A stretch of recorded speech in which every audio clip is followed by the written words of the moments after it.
Hello, how are we today? I hope you're really well. Welcome to this week's episode of the podcast. Before we start, I just want to remind you that the transcript for this lesson is in the description of this video. The transcript has all of the text with the most difficult words highlighted, plus a comprehensive glossary or list with definitions of each word underneath the text. So today I would like to speak about a very interesting question, which is, dun dun dun, what age are you in English? Okay, it's a silly question, right? I think so. Yeah, it's definitely a silly question. But the reason I want to talk about it is because I'm going to explore three things today. The first is your age in the language. The second is your brain and the power of that beautiful machine. And the third is the effects of language on the brain, or at least one of them. So I'm going to start by sharing a personal story, which is my relationship with Italian. So let me take you back to circa April 2020. I was living in Milan when COVID broke out, when it started to spread and nobody knew what it was. I had been living there for almost a year and a half. In that time, I had tried my best to learn Italian and to acquire some of the language. However, all of my days were spent in English because I was teaching English. So long story short, I didn't feel like I was making progress in the language. I was spending a lot of time doing all the basics, but I couldn't understand a goddamn word. There were many humbling moments and situations in which I felt I understood, but then the conversation progressed and I realized that I didn't understand or I couldn't respond. Of course, in all communication, we want to be able to A, understand our interlocutor, the person in front of us, and B, respond in a timely manner. But going back to that April 2020 and the COVID lockdown, I think it was a Friday evening. And as was routine on Friday evenings during COVID, I was drinking a few glasses of wine, possibly a bottle.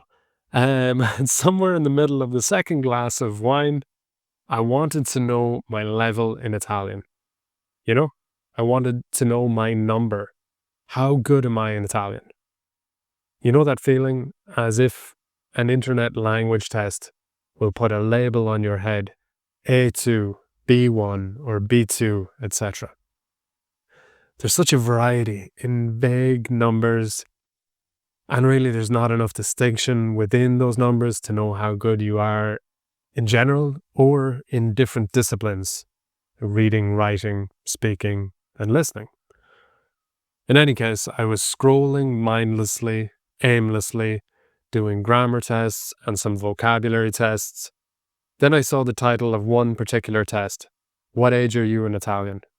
I thought to myself, interesting. So I did the test. Now I gotta tell you, I think my result was 10. So in 2020, I was a 10-year-old in Italian, which is very interesting when you think about it. I only had the intellectual capacity to express myself as a 10-year-old in that language, which could be exceptionally depressing if you look at it in a certain way. But God knows anyway, God knows what level I have now in Italian. At least 12, guys, I think. At least 12.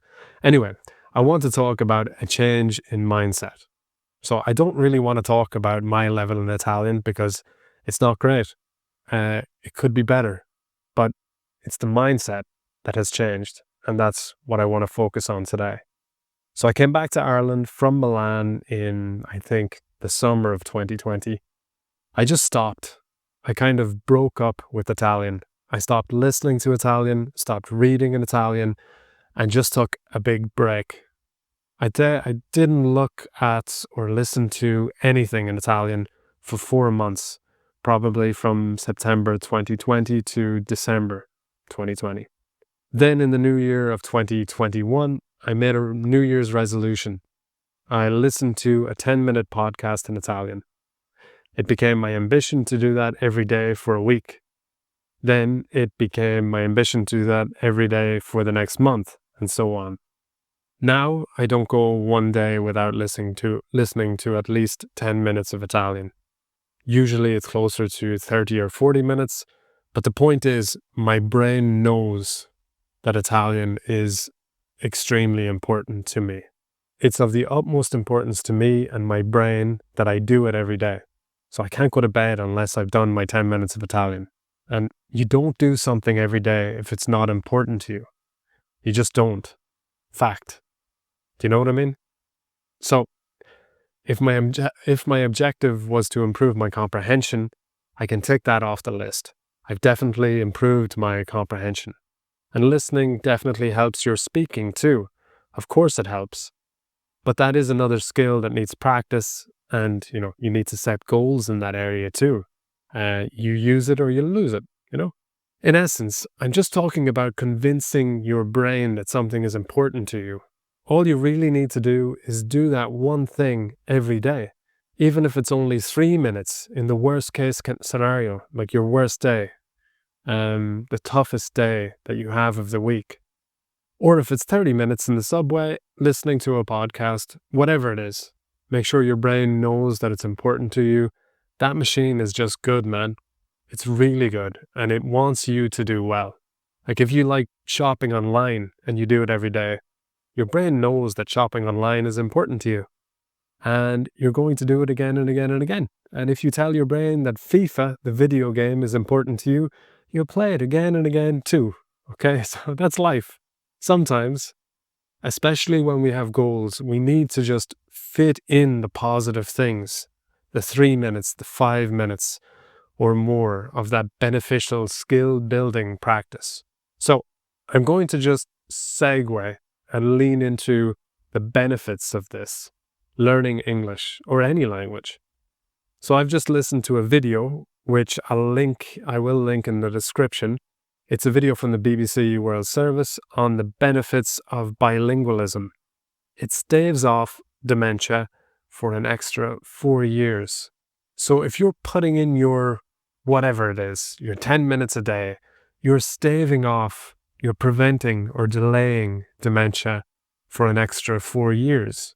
Okay, obviously life is different for everyone, so that's just ballpark figure. But that's pretty cool, isn't it? It's a bit of a trade-off. You're gaining time by investing time. That's a trade-off. That's pretty damn cool. So this brings me to the point about age. How old are you in your target language? I think it's not the most productive way to look at things, especially if you're a really serious person. You might feel disheartened. You might feel disillusioned. And you might feel a little bit sad about it, bummed out, depressed. In reality, it seems to me that you're constructing a house. Your first house, when you start learning the language, is kind of a shitty bedsit apartment. It's a student apartment with terrible heating.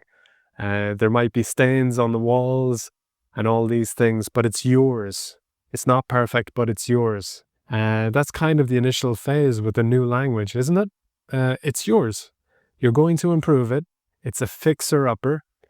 It's something you need to fix or repair, to renovate, to refurbish, but it's yours.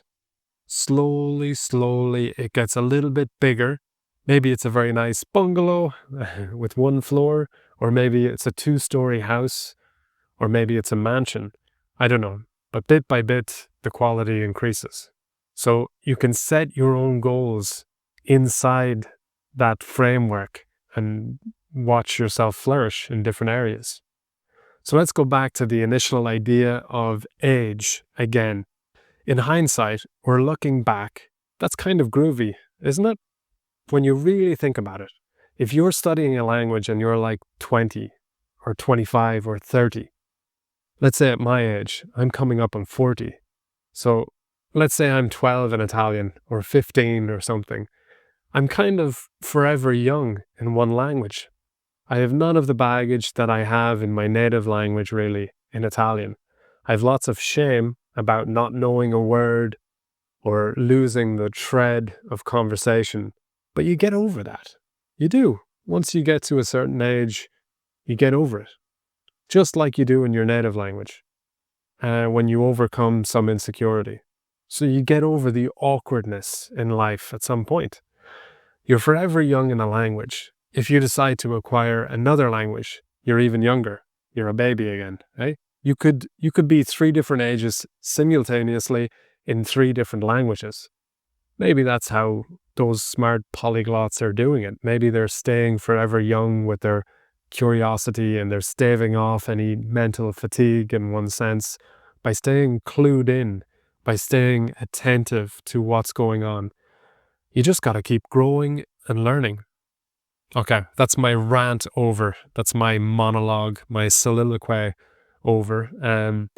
Yeah, that's all I have to say today. But I hope you have a beautiful week and take care of yourself. Take care. Ciao.